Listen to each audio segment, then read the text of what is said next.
The Cohen testimony and the failure to reach a deal on North Korean nukes have added up to one tough week for President Donald Trump. As for the long-term impact of his presidency, there is debate on that tonight. And KCO9 political reporter Dave Bryan joins us now with a scorecard, if you will, on this critical week. Yeah, and the last two stories we watched basically demonstrated why this has been such a difficult week for the president.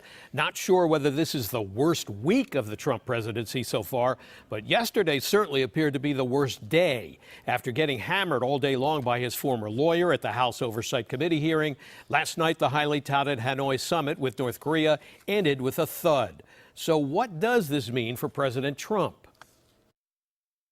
As you know, I'm on my way back from Vietnam. As President Trump returned to the U.S. from a failed summit with North Korea in Hanoi, he left behind shouting reporters. Reporters who were trying to get his comments on another potentially damaging event, the Michael Cohen House Committee hearing on Wednesday.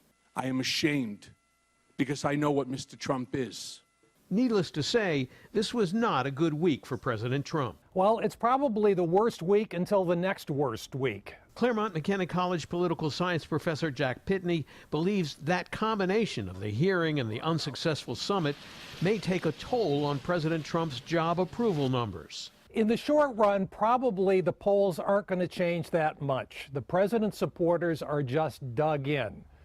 But over time, the drip, drip, drip of the revelations and the bad news is going to erode his support at the edges. But California's Republican National Committee member Sean Steele says the Cohen hearing won't take any toll on President Trump's poll numbers. The way that we see it is that 40% of the people don't like Trump no matter what. They're having a great time. 40% of the people love Trump.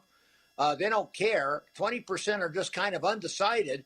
In an interview with Fox News talk show host Sean Hannity yesterday, President Trump said he was most disturbed that the House Oversight Committee held the Cohen hearing yesterday, taking the spotlight away from his summit. The fact that they held it today, where I'm working on something that is very, very important for the world, not only our country, for the world, was really inappropriate. Professor Pitney says one aspect of the Hanoi summit that may come back to haunt President Trump is his remarks about American college student Otto Warmbier, who died after being held in custody in North Korea.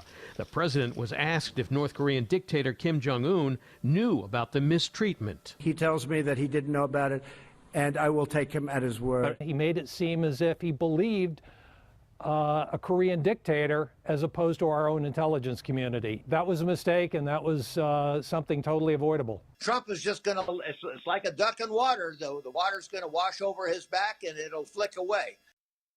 Well, for the past 2 years, the booming economy has been President Trump's salvation in hard times. And today, perhaps just in time, there was some more good economic news about the fourth quarter 2018 spending and economic output. And that's another reason his supporters believe the hearings, the allegations, and the foreign affairs stumbles won't hurt his numbers back home.